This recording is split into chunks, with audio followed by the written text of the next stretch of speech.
now you know I got to go loud on the music because everybody loves it. Everybody loves morning music. Do you love morning music, Brandon? What? Do you love morning music? I can't even hear you. Sorry. I'm gonna program it into your house intercom. So it's playing on a loop nonstop. Yeah, you don't have to close. Let's see. All right. I'll get into readings. You want to knock out any housekeeping? Yeah. I don't understand this question. If you could just rephrase it, maybe we could answer it and figure it out for you. What if USDC coin was trying to buy plain USDC to buy an NFT, but got USDC coin, and can't seem to move it to no? Not sure what's going on. Anyway, so if you could rephrase that question, then we can get through that. But yeah, I get a lot of, hey, I just want to show like a little behind the scenes thing here. Let's go ahead and add this up over here. This is the dashboard looking thing. And if I could walk you through, let me hide this. So this is kind of behind the scenes dashboard thing looking thing when you get your hypershare. These are your revenue tokens, your S tokens. And as you can tell, this person gave away half of their revenue. This is hypothetical, but okay. So every time I show these screenshots too, I get 3 questions saying, hey, I can't find that on Node Market. Where is it? So this is all like behind the scenes stuff. This is just screenshots of what we're working on the beta side, just so you guys can see progress and stuff like that. That's why we show this. But anyway, this person, look at this little dashboard here. It shows the share ownership, the revenue ownership, and that kind of stuff. This one is, this person gave away most of their share, and everything. But this is kind of the node manager, kind of where we're working at. I just kind of like to show screenshots of that, just keep you guys updated on all that stuff to see what's going on. And then the next thing that we are working on with a couple, the team over at Hypercycle, our team and their team's kind of working together, is we're creating, and I told you guys this, we're creating a place where you can go park your Hypercycle licenses and your token stacks so that you can earn and they can till for you so you don't have to get your own hardware. And then people follow up and have asked me, so how much do I get percentage wise for each license? So do I get $1 per license, kind of like we talked about, or, you know, like the compute, like money and stuff? So what's going to happen when we do that tilling setup is you're not going to get any of the money for computation. That's all basically going to go to whoever's doing the work, because during tilling, they don't make any money, but they're still going to pay you a reward for parking your stuff over there, if that makes sense. So it's going to basically be a flat rate for a whole locked period of time. So I wouldn't count if you go through it. If you go that route, you're not going to get the variable $1 per node, $2 per node when it splits, $4 per node when it splits, that kind of thing, or whatever it is. And I'm using $1 as an example. I want to be very clear because a lot of people are like, well, I can calculate my life net worth on $1 per node then, right? No, that's just a hypothetical number. But basically, we're going to be getting a flat rate, very similar to what we're doing with our tokens in the DPC, how we parked all our tokens over there and we're getting 9%. You're going to park your licenses and your C stacks over there together. And if you don't bring them together, then you just won't get paid. But you're going to park them over there together, and then you'll get a percentage while they till your licenses for you. And then that'll eventually split. And then when we get a better path for us to participate in the compute, then we're going to pull it out and do that compute later. So that's kind of how that's going to work, because I keep getting like 1,000 questions about that.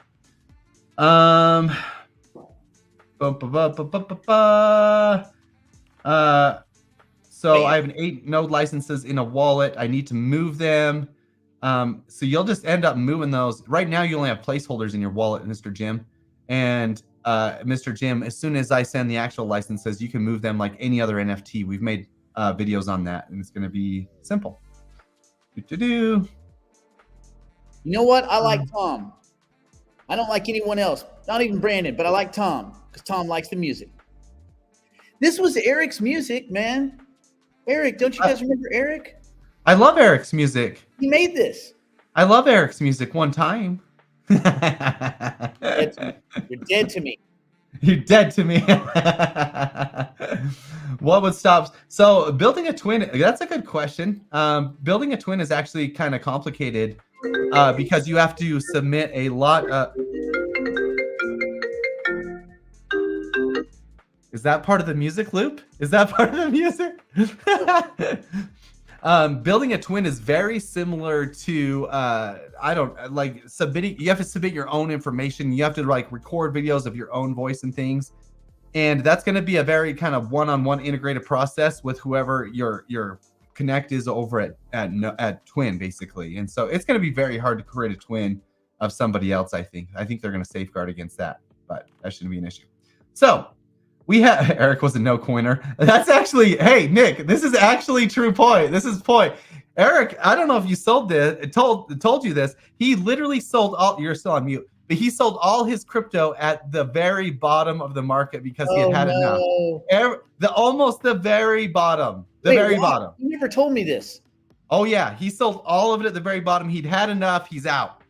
Do you think that's why he stopped doing the shows? Like he's like, have Brandon do it. I'm like, and you don't want to tell someone who's been like working with you that you want, like, I would be like, hey, if you're busy, I could work with Brandon. We could do it. And he's like, oh no, I got it. I'm like, are you sure you're not busy? I mean, with Tom and all that, you sure you're not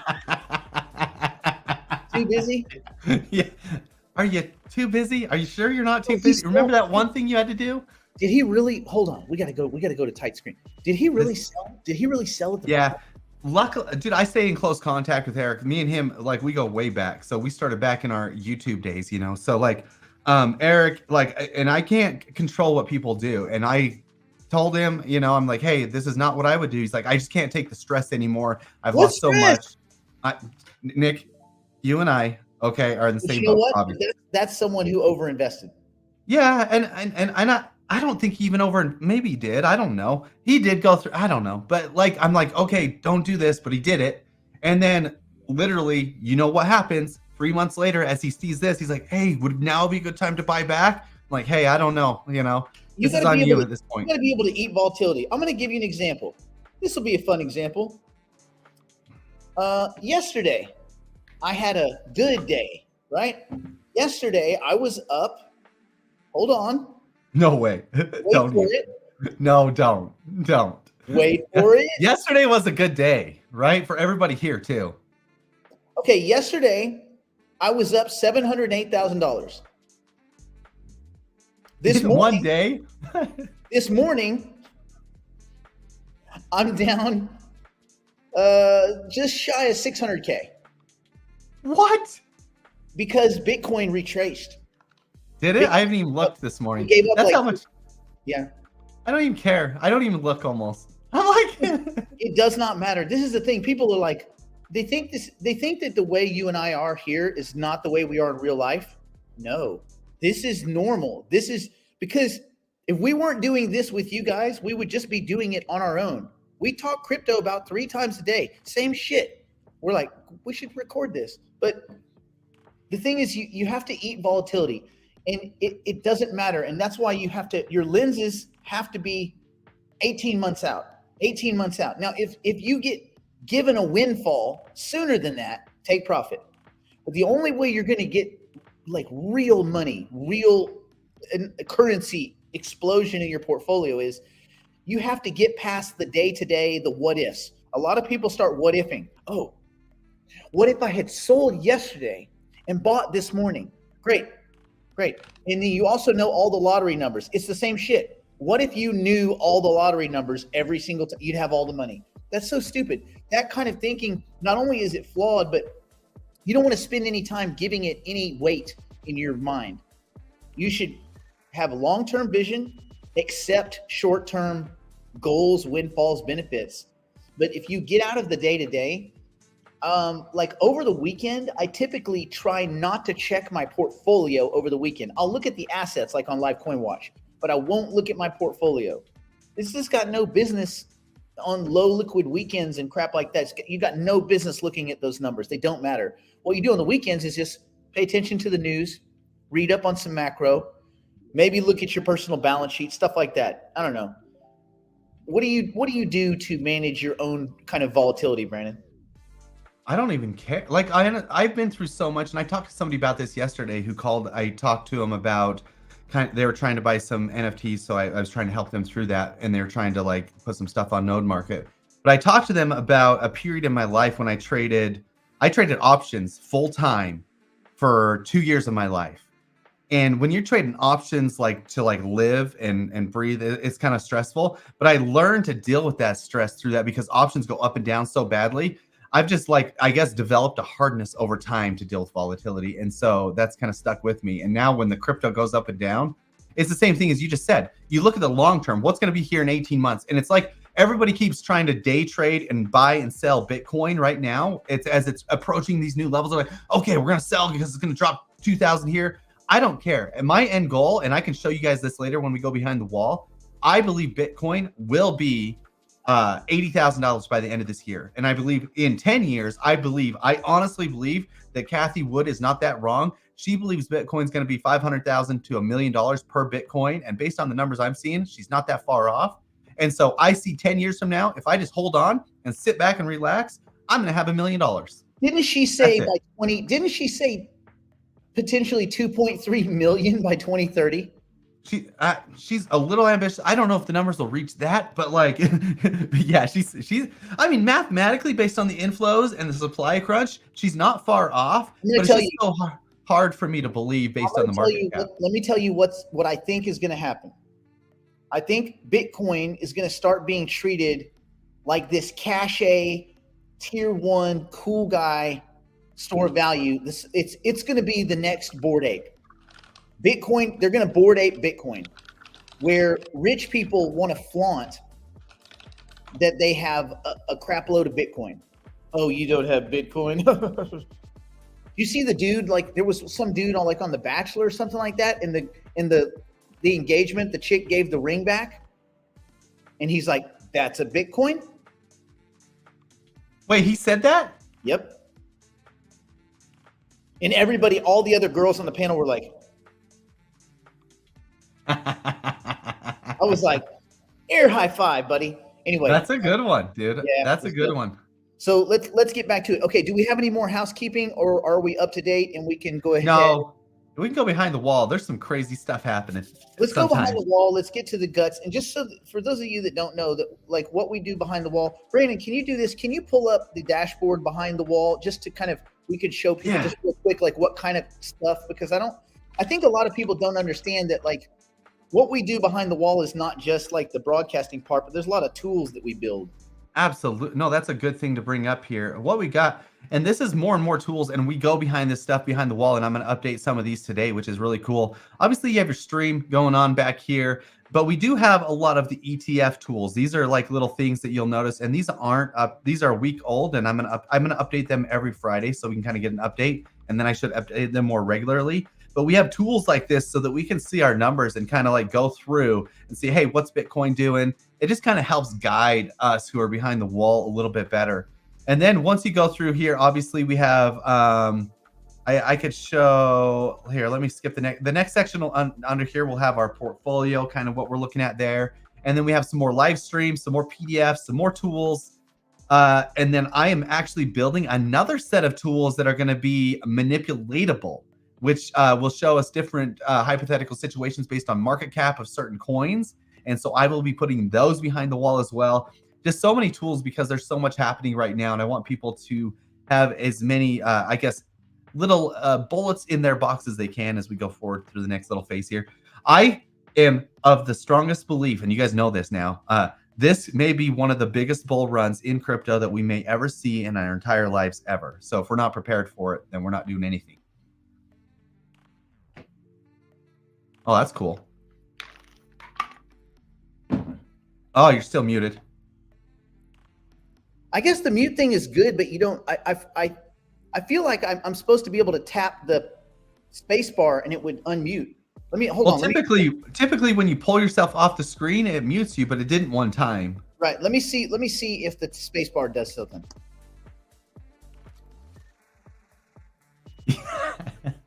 It's like one of those lip dubs on the NFL or something. You know what he just said. I know what he said. Thank you, mother's father. Sure. Okay. Sure. I've had a few emails to this. Okay. One, OpenCog Hyperon, what they're working. That's a software kind of an integration. it's part of what they're doing at True AGI. True AGI, for those of you that are somewhat aware or not, is two parts. It is the chip technology. They're making chips. Okay. They're working with a couple companies to make an AI motherboard. And it's an MPMC, which is a Metagraph pattern matching chip. They have the IP on that. That's probably a big deal. Separate that. They also do AGI as a service, where they'll go into a company and they'll basically AI bling out their whole company. Everywhere that AI can help them, they'll string it together. Same thing if you had someone come and make a smart house out of your house. All the intercoms, all the security, all the cameras, gates, doors, locks, lights, everything. They do that for companies with as close to generally intelligent agent systems and networks as possible.